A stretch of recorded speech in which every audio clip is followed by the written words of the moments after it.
I first met Noah Miller back in April, and back then I was both proud and heartbroken to share his story with you, because back then it seemed like there was only one way his story would end.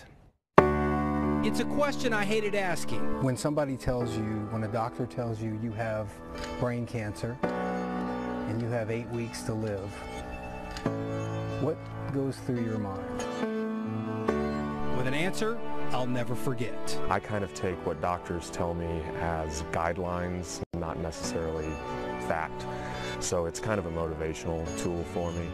I take it and I say thank you, and then in my mind I'm like, okay, well, we're going to go ahead and beat this. Beat cancer? How's it going? You look great. What makes Noah Miller believe he can beat the most vile 6-letter word out there? What's up? How are you doing?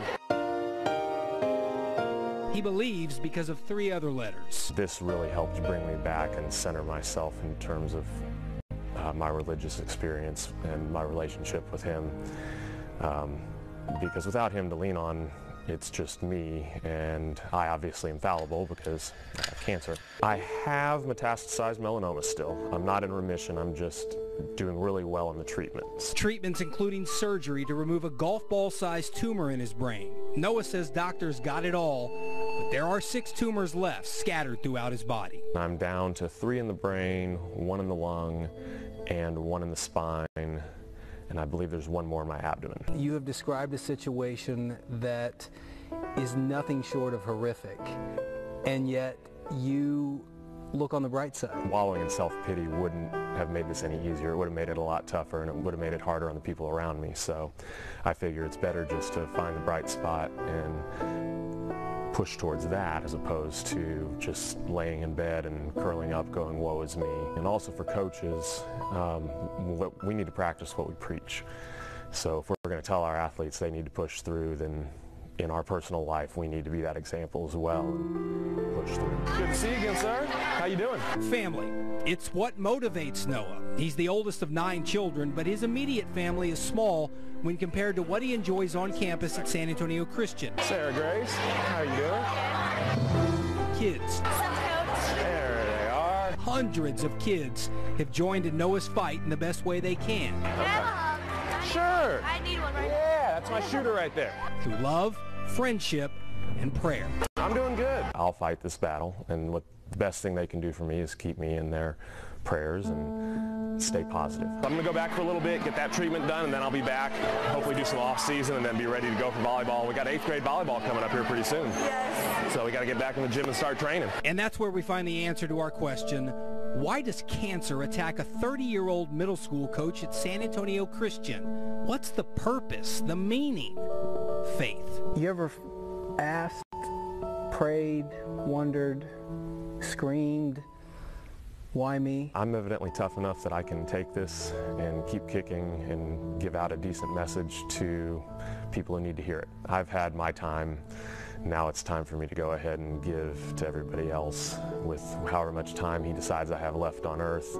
Doctors may say 10 weeks. I say it's going to be as long as he decides he wants me here. Noah Miller was built for this fight because no matter what happens, Noah's already won. Are you afraid to die? Not really. I'm not necessarily looking forward to it anytime soon. It's not on my bucket list of things to get done, but if it happens, I've had a good life, and obviously it's meant to happen for a reason, and it'll touch many lives, hopefully in a positive way. You know, hopefully being able to show other people, you know, how it's never too late. You can stray for a little bit, but he's there for you when you decide that it's time to go ahead and come back to the fold. Well, quite honestly, I never expected this. When that story aired back in April, I wasn't sure, and I say this with you standing here, I wasn't sure that you would be here, let alone healthy enough to stand here and do this interview. But as you can see, Noah Miller is here. He is healthy. He has a big announcement, and I'll stop teasing it, and the floor is yours, and let you make that announcement to everybody. Well, I went in last Monday back to MD Anderson for my scheduled checkup, and doctor came in and told me there's no sign of cancer in the brain and that I'm cancer-free. I have one small spot in the lung that I'll be taking my chemo through November just to go ahead and take care of that, and we'll do that evaluation when we get to the next checkup. But the most dangerous part of it, the one that was supposed to have me not live through March, is not there anymore.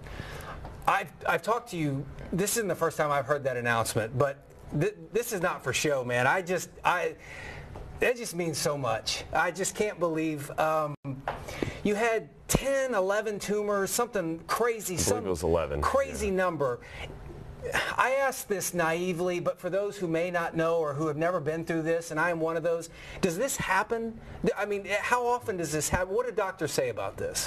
This is very rare. While they have had good success rates with this new targeted therapy treatment that I'm on, nowhere did they ever expect it to be this fast. It was going to be a 2-year, 3-year process if it ever happened. So Dr. Glitz is quite impressed and intrigued by how we got to this point, and excited, obviously. You said in the piece that we just ran, doctors said something like there was a chance you had 10 weeks to live or less. Yeah. What is the prognosis now? Prognosis right now is to go ahead and live a normal life, and if it ever comes back up and rears its ugly head, we deal with it again. Is that mind-blowing to you? Not really. I kind of expected it. You did? Yeah. You did? I did. You would say that, and I think people would just nod their head and say, I hope it happens for you, but I don't know if anybody believed like you did. My youngest brother, he did. He told my mom when I was first diagnosed, he said, he's going to be fine. There's no reason for me to be sad. No, it's not going anywhere. And so when I got the diagnosis, he walked into my mom, and with a little smile on his face, he said, told you, I was right. Oh gosh, you're hurting me right now. Where it's a good hurt. Medical science is amazing. Doctors are amazing. Technology is amazing. And there's more to it than that, though. But there is, and that has always been your story. Yes. How much do you believe your faith has you here now? 100%. If it wasn't for my Savior and Healer, Jesus Christ, and the power of group prayer from a very much larger group than I expected, and a good assist from modern medicine, this wouldn't be possible. The kids at San Antonio Christian rallied around you in the spring. We have some video of I say group prayer for lack of better words, but there was prayers, there was friendship, it was just support, letting you know that they were with you every step of the way. As you put it, prayers do travel down I-10. Yep, 183 miles. To the T. What was their reaction when they found out? Elation would probably be a good word. Some of them were kind of shocked and are still looking at me like, wait a minute, he's back. Okay. He said he was going to be back, and he is. I almost got taken down with a bunch of group hugs when I got back. Had to tell him, whoa, whoa, whoa. Tall center of gravity is not so good. But no, it was great to see him again, and so far they've been working harder than I could have ever asked. You are back coaching and almost full-time with the volleyball team there at San Antonio Christian. But I want to ask you before we get out of here, and that is, you have a message that you spread, that you conveyed to them, to everybody that you met. You impressed that upon me multiple times during our interview and the times that we've talked since. For those who haven't heard or haven't gotten it, what is your message? Power of faith, power of prayer, power of positivity. And with those three things, there's nothing you can't overcome. And hopefully I'm living, walking proof of that. To people out there, if they have any questions, feel free to ask me. I have no problems talking with you. It's #NoahStrong because that's what it is. Congratulations doesn't seem to be adequate enough, but thank you so much for coming by. And as you would say, as your family would say, God is great. God is great. Thank you for having me. It's a pleasure to be back. We'll be right back.